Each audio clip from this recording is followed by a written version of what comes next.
Hi friends, வணக்கம். இன்றைக்கி நம்ம வீடியோவில் ஆட்டு தலைக்கறி குழம்பு தான் எப்படி செய்கிறதுன்னு பார்க்க போகிறோம்.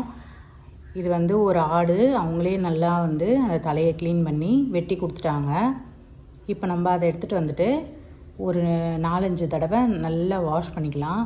நல்லா கழுவிட்டு அதுக்கப்புறம் நம்ம குக்கரில் சேர்த்துட்டு இதுக்கு தேவையான அளவு உப்பு, மஞ்சத்தூளை போட்டு தண்ணி முங்குற அளவுக்கு ஊற்றிட்டு ஒரு 5 விசில் நான் விட்டு நல்லா வேக வச்சு எடுத்துக்கிட்டேன்.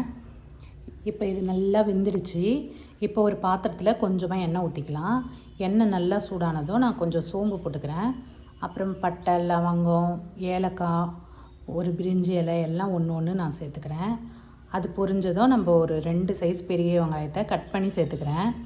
சின்ன வெங்காயம் சேர்த்திங்கனாலும் நல்லாயிருக்கும். நான் பெரிய வெங்காயம் தான் சேர்க்குறேன். சேர்த்துட்டு நல்லா வதக்கிக்கலாம். இது நல்லா வதங்கினதும் இப்போது ஒரு பெரிய சைஸ் தக்காளி ஒன்று போட்டுக்கிறேன். அதுக்கப்புறம் இஞ்சி பூண்டு பேஸ்ட்டு, கருவேப்பிலை போட்டு நல்லா வதக்கிக்கலாம். இது நல்லா வதங்கின உடனே நம்ம வேக வச்ச தலைக்கறியை போட்டுக்கலாம். போட்டுட்டு ஒரு கலரிட்டு நம்ம உப்பு ஏற்கனவே இதில் சேர்த்துருக்கோம், அதனால உப்பு பார்த்து சேர்த்துக்கோங்க. இதுக்கு தேவையான அளவு மிளகாத்தூள், மட்டன் மசாலா கொஞ்சம் போட்டு நம்ம ஒரு சொம்பு அளவுக்கு நான் தண்ணி ஊற்றிக்கிறேன். சின்ன சொம்பில் ஒரு சொம்பு அளவு தண்ணி ஊற்றி நல்லா இதை ஒரு 1/4 மணி நேரம் நல்லா கொதிக்க விடலாம். திறந்தா மாதிரியே நம்ம கொதிக்க விடலாம். ஏன்னா இதோட பச்சை ஸ்மெல், அந்த மிளகாத்தூள் ஸ்மெல்லாம் போகும். அதனால் மூடி போடாமல் திறந்தா மாதிரியே நான் ஒரு 1/4 மணி நேரத்துக்கிட்ட நான் நல்லா கொதிக்க வச்சு சுண்ட வச்சுட்டேன்.